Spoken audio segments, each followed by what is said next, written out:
আমি আপনাদের সাথে আজীবন থাকবো আপনাদের ঘরের মেয়ে।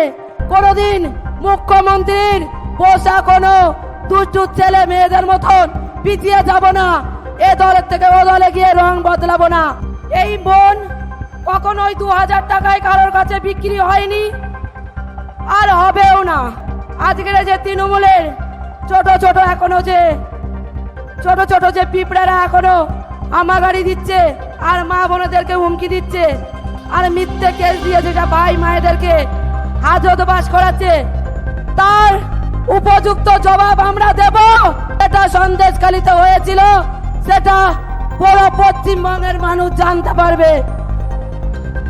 আপনাদের কাছে নতুন করে কিছু বলার নেই। আপনাদের এই বোনের নামে যে কালিমা লিপ্ত করা হচ্ছে সেটা একটা মিথ্যে, সেটা আপনাদের হয়তো জানতে বাকি নেই। এই বোন কখনোই 2000 টাকায় কারোর কাছে বিক্রি হয়নি, আর হবেও না। কেননা এই বোন আপনাদের সাথে ছিল আর আজীবন আপনাদের সাথে থাকবে। আর আজকে মাননীয় প্রধানমন্ত্রীর সম্মানীয় মঞ্চে দাঁড়িয়ে সেই প্রতিজ্ঞা করে যাচ্ছে। তাই আপনাদের কাছে আমি বেশি কিছু বলবো না, একটা বক্তব্য রেখে আমার বক্তব্য শেষ করব। আজকের এই মঞ্চে যেটা আমার আপনাদের কাছে বলার ছিল, আজকের এই মঞ্চে মাননীয় প্রধানমন্ত্রীজিকে আমরা মাননীয় প্রধানমন্ত্রী তৃতীয়বারের জন্য মাননীয় প্রধানমন্ত্রীজি করছি। এই গ্যারান্টি আমার মা ভাই বোনেদেরকে গ্যারান্টি সভা নিতে হবে। তাই আমার মা বোনেরা একবার এই গ্যারান্টি সভা আমাদের মোদিজি, মাননীয় মোদিজির নামে একবার জয় শ্রীরাম, জয় জয় শ্রীরাম। আর এই পশ্চিম বাংলায় আজকের যে তৃণমূলের ছোট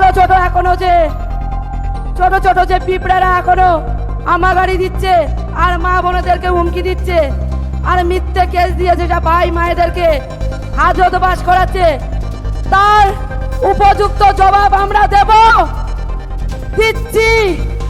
আমরা এই 2024 জুনের 4 তারিখে তার জবাব দেব।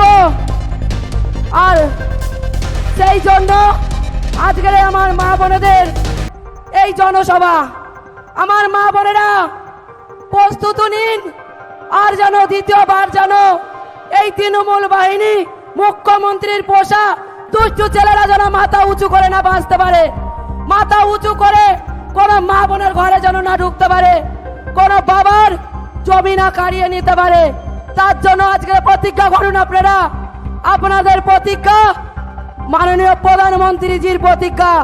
আজকে এই প্রতিজ্ঞা আপনারা করবেন, সেই প্রতিজ্ঞার সম্মান মাননীয় প্রধানমন্ত্রীজি পাবে। তাই আমি বলছি, আমি আপনাদের সাথে আজীবন থাকবো আপনাদের ঘরের মেয়ে।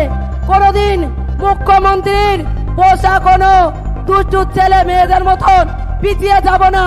এ দলের থেকে ও দলে গিয়ে রং বদলাবো না। যেটা সন্দেশখালীতে হয়েছিল সেটা পুরো পশ্চিমবঙ্গের মানুষ জানতে পারবে আর জেনে গেছে। আর যে মা বোনেরা এখন অব্দি মুখ খোলেনি তারাও মুখ খুলবে। আর সেই মানুষদের মুখ খোলার জন্য আমার মা বোনেরা তাদের পাশে যাবে সম্মানের সাথে সাথে। তাই আপনাদের কাছে আমার অনুরোধ, মাননীয় প্রধানমন্ত্রীজি ছিলেন আর তৃতীয়বারের জন্য প্রধানমন্ত্রীজি হচ্ছেন। আর এই বসিরহাট আমরা ওনাকে উপহার হিসেবে দিচ্ছি।